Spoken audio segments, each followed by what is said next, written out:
I can exercise my judgment in the public interest. I do, however, appreciate the significant interest in this application, and if participating councillors wish me to exclude myself from the meeting, I'll do so. Thanks very much. Do we have any more conflicts, councillors, staff? No, thank you. All right, that brings us to 8.1.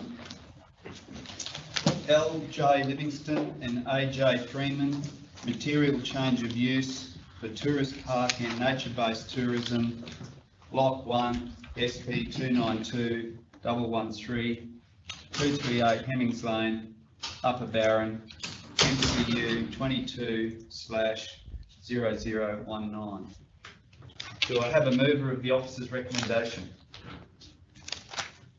Councillor Hayden. Do we have a seconder? I'll second that. Councillor Hayden, to you. Okay, firstly, I commend our officers on the report in front of us. You can see why people enjoy the kind of nature-based recreation on offer. This business has won an award 3 years running in the Tablelands Business Awards. Presently, the council says it supports tourism. In the council's Tablelands 2030 Plus community plan, it identifies tourism as a key priority that grows around adventure and nature-based experiences. Personally, I would like the maximum of overnight guests reduced, though without sufficient number of guests, this nature-based tourism would not be viable. The suspension of accommodation and day visitation from December to the end of March without written permission will help with the failing conditions of the road during the wet season. The conditions placed on this development address a lot of the issues that have been questioned. Just a few months ago, some councils wanted caravanners allowed on smaller acreage, and all over the Tablelands, the same sort of camping is happening without conditions or approval. Lastly, 3.6C. Any towed vehicle check-in must be towed by four-wheel drive. But remember, SUVs have enough torque for towing nowadays, and that gives them the ability to tow caravans and small caravans. So, with a reduction of numbers of campers no day visitors and added SUV vehicles, I may be able to support this motion. Thanks, Councillor Hayden. Would anyone else like to talk to this motion? Just to foreshadow that, I have a alternate motion. Yeah, foreshadow. Thanks, Councillor Hayden. I'd like to say a few words. Old Mates Farm was established in 2017, stage 1, testing the water, if you like. A modest but boutique operation just on the south side of Atherton. Stage 2, the application that's in front of us today, takes Old Mates Farm to another level. It will capitalise on its modest beginnings and become a more professional and integrated nature-based tourism entity. Importantly, it will add to our tourism accommodation offering, as well as add to the diversity of accommodation that's available on the Tablelands. The application has come with many submitters, both for and against. Issues around the road and the Kennedy Highway Junction are legitimate concerns and have been raised by a number of submitters. Officers have applied significant conditions to the approval, which will go a long way to addressing these concerns. It's true that the pegging of stage 2 is a much improved asset with appropriate supporting infrastructure. One of the conditions of the approval, there are many conditions, one of the conditions is that it's closed for a 4-month period from December through to March. But importantly, the existence of Old Mates Farm has really captured a boutique market on the Tablelands. The Tablelands is a highly desirable place to holiday, and the type of accommodation, the type of experience that's offered in a very professional way is highly valued by the community, locals on the tableland, and also visitors from the broader region. So it really is an important tourism asset. The accommodation that's offered does add to our bank of accommodation, and also, as I said earlier, is a diversified type of accommodation, which is very popular today, where people are seeking really authentic experiences, farm experiences. So yeah, I certainly commend the application. Would anyone else like to talk before we move this to the vote? Councillor Clifton. Thank you, Mr. Mayor. I want to speak against the application, and I want to use the term right to farm. The TRC planning scheme has a rural zone code zoning area, which, amongst other things, lists the purposes and the overall outcomes of the code.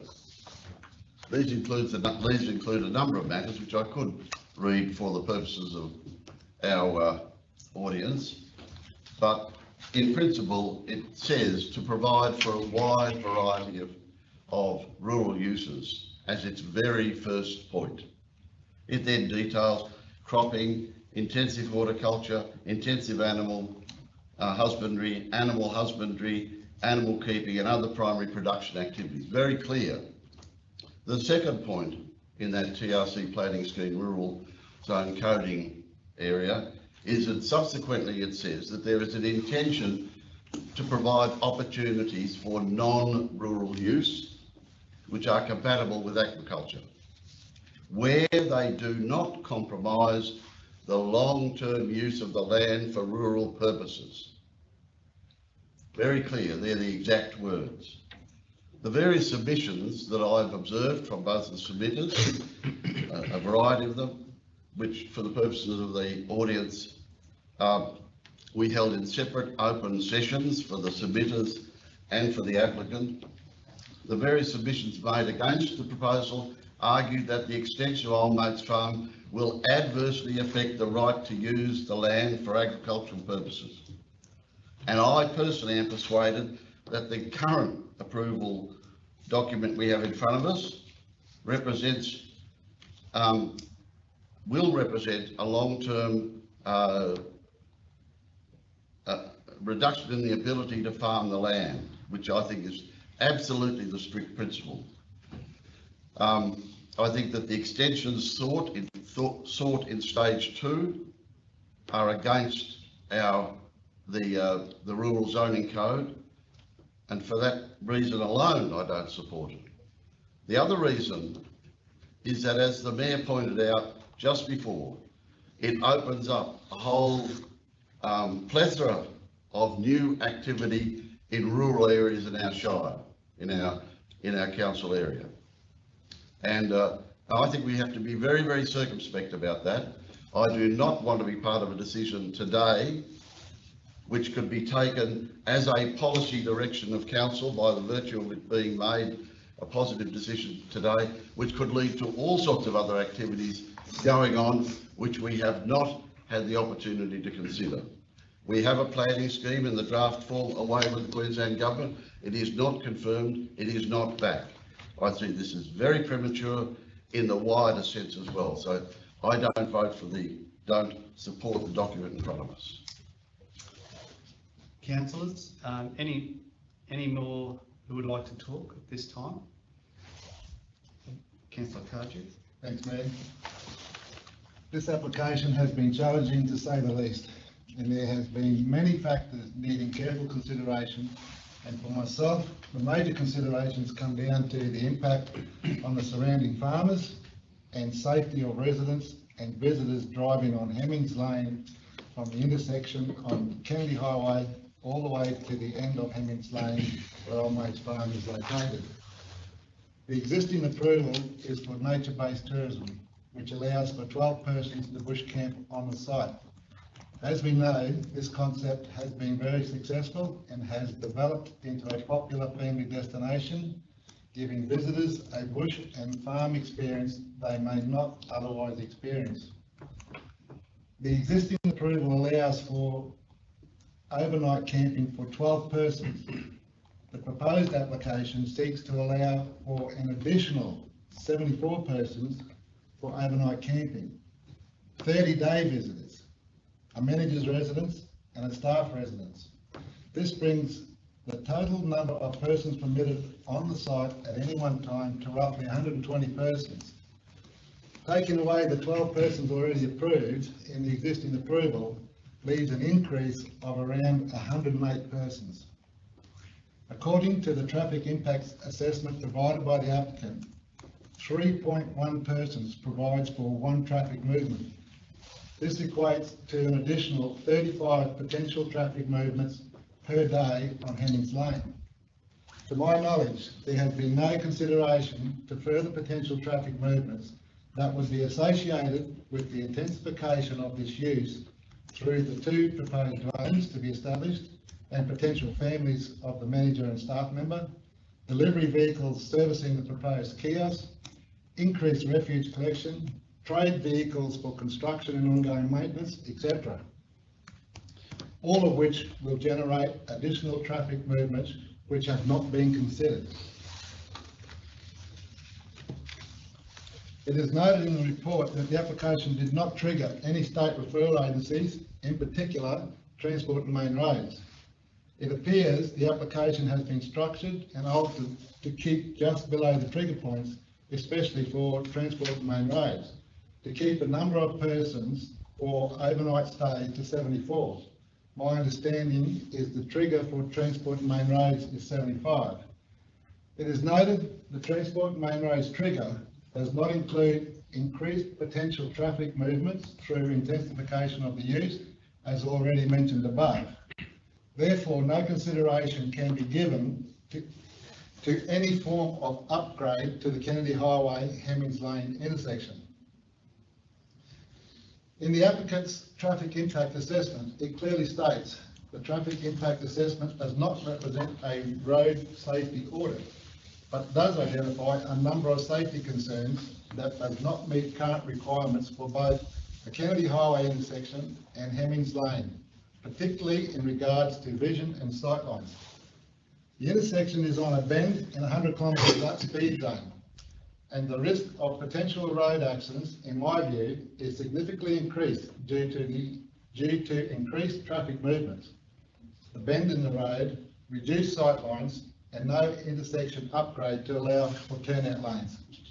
Hemming Lane is an unsealed gravel rural road, which has also been identified with numerous safety concerns, including narrow carriageway, poor vision and sight lines, steep gradients and sharp turns, especially to the approaches to the single lane bridge across the Barron River, and obstacles within the carriageway being trees.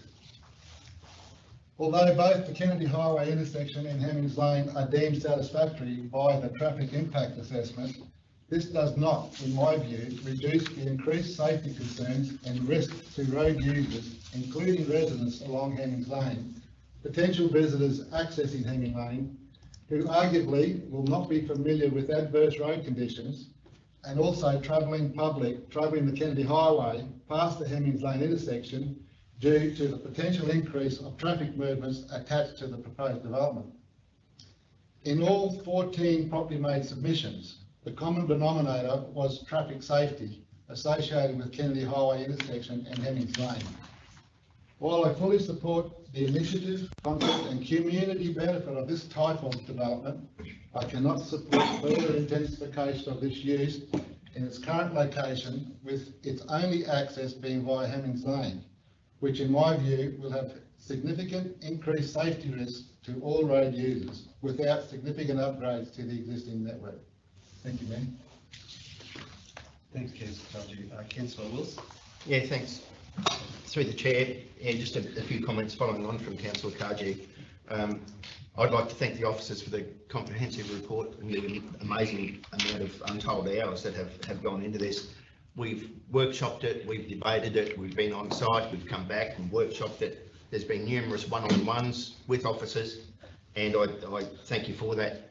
And I'm not supporting the recommendation today, and that goes against the grain to me, because the information is so intense and so precise. And ordinarily, and I have said at open meetings before, that we are not engineers, nor are we town planners, and that we should be taking a lot more cognizance of the recommendation and the contents of the report. However, on this occasion, I don't. This has become extremely, created a huge amount of interest, both from submitters, obviously the applicant, but the general public as well. We collectively have received hundreds of emails and text messages from both sides, both submitters and supporters of Old Mates Farm. Until recently going out there, I had no idea of the brilliance of the concept, of the plan, what has been achieved out there. However, that doesn't detract from my concerns. We've had quite some debate around this table about the traffic flow, and Councillor Kaji just alluded to a lot of the issues that had been raised. It has been a very valuable debate regarding the safety. We have done inspections, we've had engineers, and there have been private engineers as well.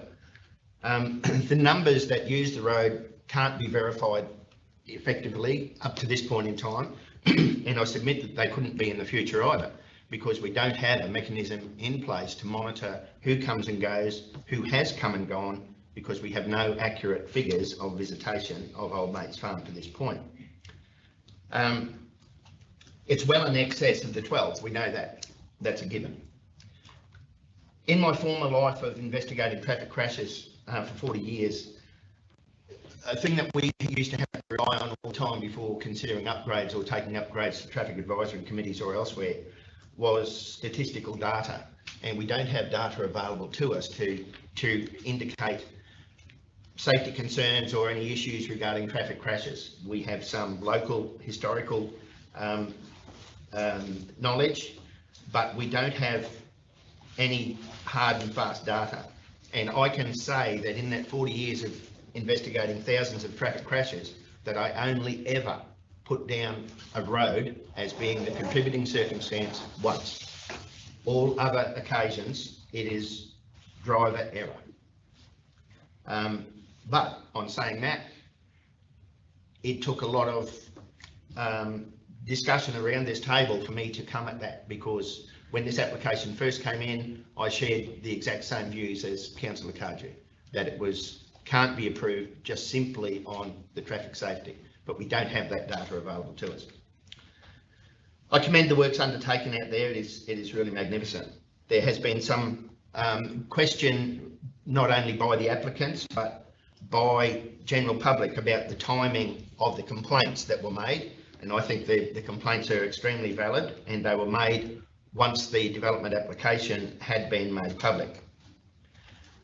The question has also been asked, not just by me on site, but by members of the public and by the submitters, as to why the applicant would go about spending so much money and effort and heartfelt emotions on a project when he had no approval to do so. And that's totally up to the applicant. That is something they have done, but the question has been asked of me on numerous occasions. One of the big concerns I have regarding the conditions that have been imposed is, what do we do with compliance and monitoring of those? The more conditions that are imposed makes it increasingly more difficult for our local laws and officers to try and ensure compliance with that. One of the big things, of course, with increased traffic is the disposal or destruction of the amenity of the area. And as we've heard already, the other occupants out, the other residents out there along Hemmings Lane purchased their land and they lived there for that reason, to enjoy their lifestyle. Should the application not be successful, there will probably be proceedings commenced against the decision that we made. At the start of this process, I made mention of the fact that as far as councillors go, this is a lose-lose, because we're in a situation where we've got a hard decision to make one way or the other. We either go with it or we go against it. Councillor Hayden brought up a good point with the all-wheel drive versus four-wheel drive, and I totally support that comment should those conditions be imposed. Thank you. Thanks, Councillor Wills. Final call on this one. Councillor Hayden, did you want to come finish that? In saying that, I would like the added of the SUV and a reduction in numbers before I actually pass this motion that's going to be sitting on the board. So that's what I sort of requested also in my statement, so that the numbers really are would like to reduce, that's all. So Yeah, it doesn't look like Councillor Hayden that'll. no, so that go one, up. this one sitting here is probably, I want the SUV.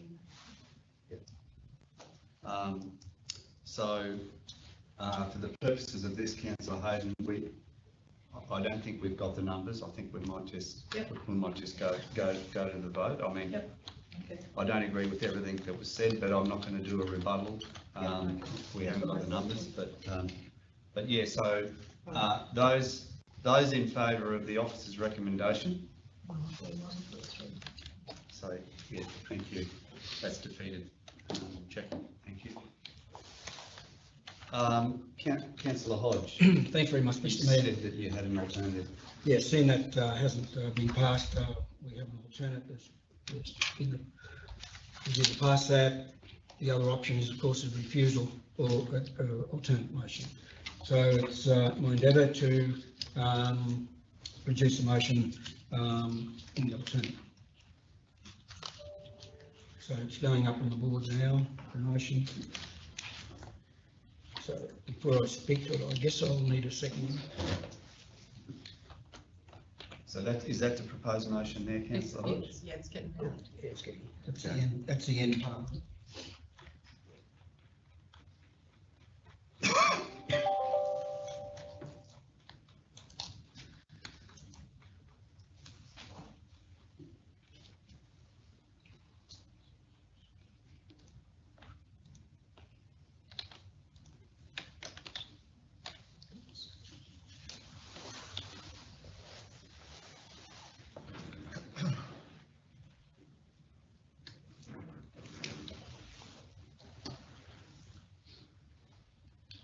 So now, That's the first yeah. change. okay, so I'll move that. Yeah, so we might move that if you think you've got a second, we'll move that and we'll go through it, huh? Yes. So I'll move that. Can you just be clear on what are you moving, please, councillor? Well, I can't until I get a second, I can't speak to it. So Councillor Wills is going to second that, is that right? Yes. Yeah, so Councillor Hodge is moving the alternative, Yeah. Councillor Wills is seconding the alternative, and we'll go through it now, Councillor Hodge. Now I'll speak to it. In the preamble to it. In considering this development, are we being asked to strike a balance between protecting the rural lifestyle amenity of the residents while providing for an economic opportunity that provides facilities for visitors and tourists? In preparing this motion, I have had regard to the purpose of the rural zone, as Councillor Clifton mentioned, of the transport infrastructure, as contained in the TRC planning scheme, and the expected amenity of the rural zone and the residents of the area, and the understood design capacity of the transport infrastructure. A significant constraint to the development of this land is the access and the ability of the access to accommodate the anticipated increase in traffic without adversely affecting that amenity. While I applaud the approach of the officers to accommodate development in this instance, I believe that the scale of the development as recommended by the officers would have an adverse effect on the rural lifestyle amenity of the area and would exceed the design capacity of the transport infrastructure. So on that basis, I move the following motion. So the following motion, as we'll go through it, it is if you compare it to the recommendations, it's exactly the same until 3.4.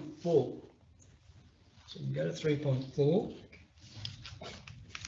Which is approved use. the approved use. What I'll do is I'll go back to you. Because when I've dropped it in, it's carried forward with Okay. the numbering. Okay. So there's a small, there's a change there that the premises is approved for visitation for the public accommodation only. So there's no day guess there. And then this is all to do with the approved use. So the approved use is the combined total persons being accommodated in approved camping areas and cabins shown on approved plans must not exceed the maximum number of people permitted under the development application /170027 being 12 persons at any time. At any time, the maximum site population for accommodation uses excluding the manager and residents. So the rest are the same. You'll notice that in 5 there is no more, that is cut out. So day visitors not permitted. So there's only 12 people have to be accommodated. And we have an advice note there that the manager's residence must not be used to accommodate overnight guests and is limited to use by employees of the applicant developer only. And you go on to the other advice note there. We just come down, so that is really the main change of the alternate resolution is the 12 as per the approval they already have. We go to 3.6, and it's just changes there about the use requirements. I have added in 3.6C that all towed vehicles checked into the site must be towed by 4-wheel drive, and I've added in all-wheel drive as well. So I think everyone asked for that there. We come down to H, and it just goes about the numbers again. So they're the main changes to it.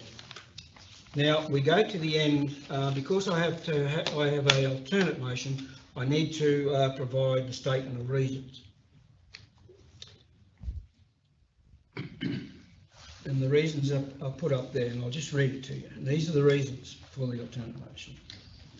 The proposed development at the revised scale does not compromise the rural character and the rural activities of the area. Point 2, the proposed development at the revised scale is considered to be a tourism activity that is small scale or low impact. And the level of traffic generated by the proposed development at the revised scale results in acceptable impacts on adjacent land users and the safety and the efficiency of the external road network, which is Hemmings Lane. So that's the motion I put to the council.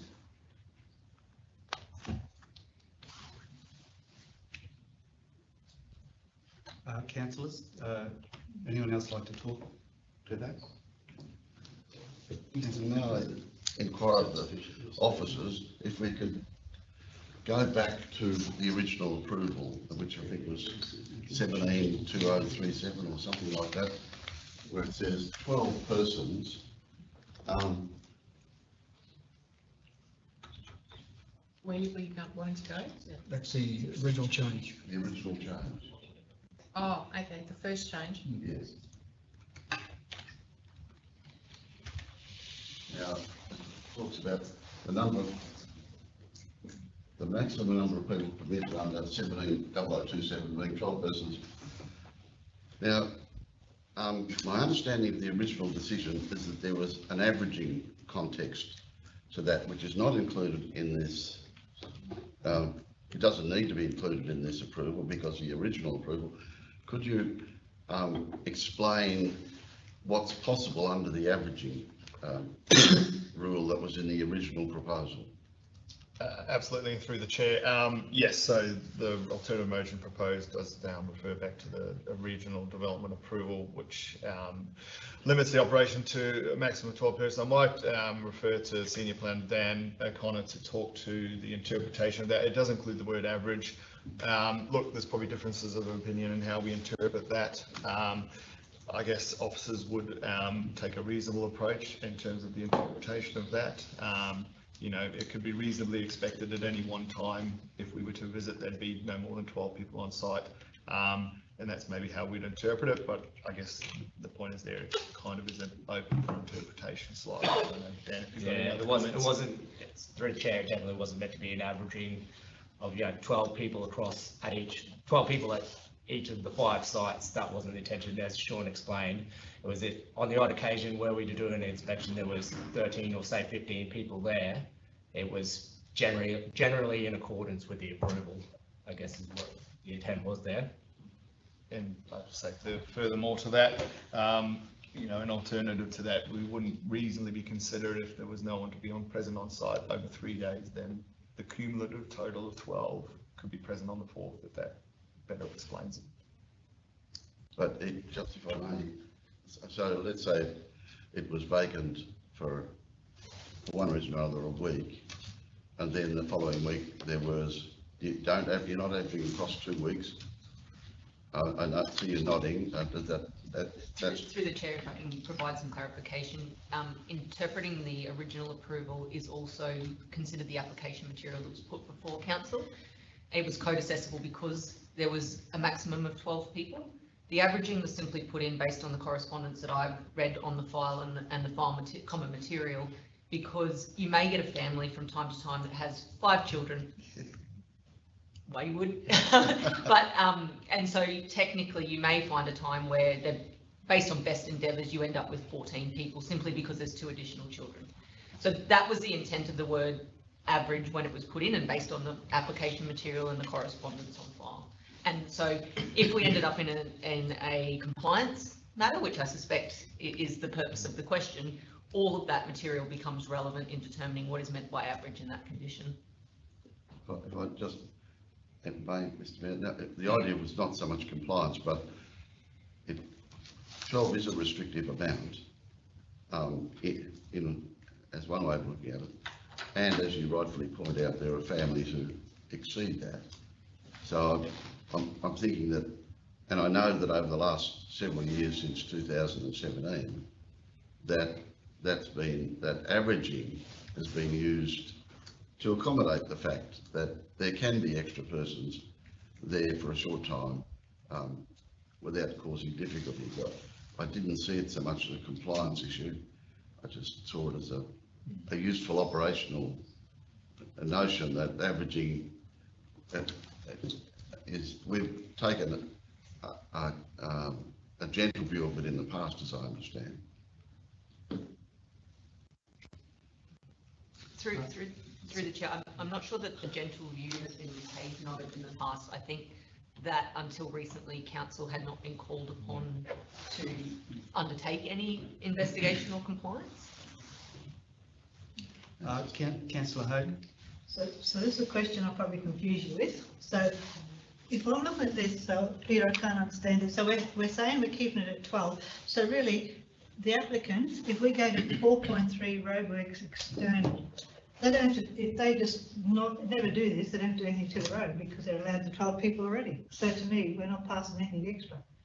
So if we pass this, they have to do the road and everything now to have the 12 people. Is that how I'm seeing it? Or, through the chair, I'm not quite sure. No, that's a really good question, Councillor Hayden. Do you know what I'm trying to say? Yeah, I absolutely understand what you're trying to say. And technically, you're correct. What this alternative recommendation does over and above the existing approval is allows for a broader area to be utilised. So the existing approval doesn't just restrict the number of people, it also restricts the area on site that can be utilised for camping currently, and the proposed application and also the proposed alternative motion permits the broader use of the site whilst limiting numbers. That's correct. So If the limit's 12 customers, how do they build their business? How can they grow their business? Well, the technical side, what it is my alternate motion. What I didn't want to do is move on refusal, okay? So let's put that aside. So what we've done is they've expanded and they've done a great job. So what this does is approve that extension of the camping grounds and all that, but the numbers still say 12.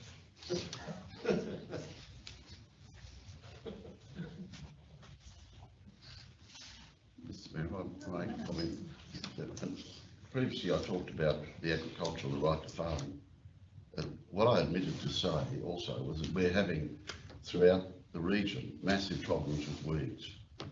And Davua Sedge's leading the edge at the moment. We've put forward resolutions to the Local Government Association to ask the Queensland Government to come up with a better way of doing things.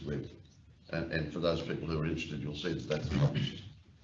And so that it's published in today's, yesterday's River Express. So there's that aspect, as well as that I failed to mention previously that I should have. But back to growing the business. The original approval was 2,000 for 12 people in 2017. In my notes here, I wrote that I'm mindful of a previous council approved the existing level of capping after due consideration, and I believe that decision needs to be respected. They envisaged a stage 1. They didn't envisage and consider it at that time a stage 2. What's changed? Only the desire of the applicants to extend their business. Now, the roads haven't changed, the rural atmosphere hasn't changed, the amenity has been modified slightly by the existence of Old Mate's Farm, but so the only thing that's changed is the desire of the applicants to extend their business, as the Mayor has said. Now, it's a very hard decision to make, to go down the path we're going down. But my strong view is that the work they've done, the concept that they're pursuing, is really excellent. But it's simply in the wrong place, from my perspective. It's simply in the wrong place to approve stage 2. Not, in other words, not to approve the Councillor Hodges' recommendations is a mistake. Thanks, Councillor Clifton. Councillors? I'll just use my right of reply if you wish. Under the principles of local government, you'll see it on every agenda in number A, where it says transparent and effective processes and decision making in the public interest. And this is what this alternate resolution is, in the public interest.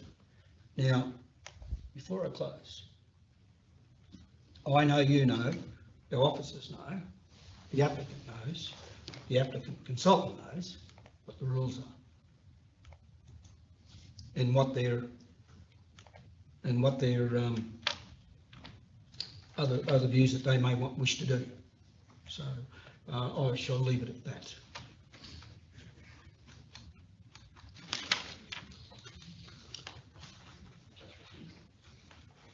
All right. Look, councillors, I think we've well and truly crossed the line here. Makes no sense at all what we've done. But would you like to move that motion, Councillor Hodge? Yeah, I'll move the procedure motion that they be put. Yeah, we'll just put the motion. I've already moved it, seconded, and we've spoken to it. Yeah. So I just moved. That's your call, Mr. Mayor. If you push the motion, put the motion, you just withdraw your procedural motion, councillor Hodge. You just, for the record, withdraw your procedural motion that the motion be put. He's agreed to put the motion. So We're just going Oh, okay, you to put motion it. together. Okay. So councillor Hodge has moved and councillor Wilts has seconded. Those in favour of councillor Hodge's motion? That's carried.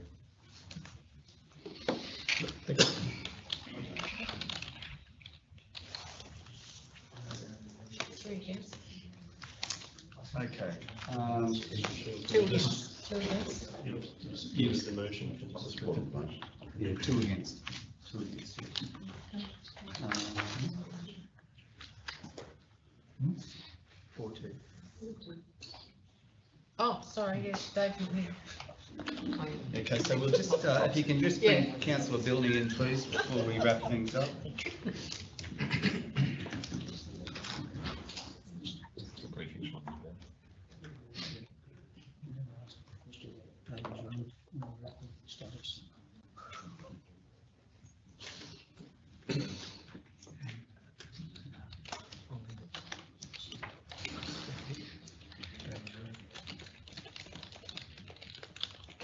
Just gotta get it done.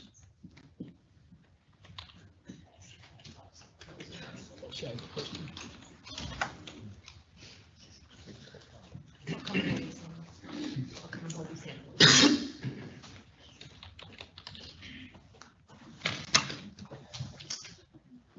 All right, that brings us to business without notice.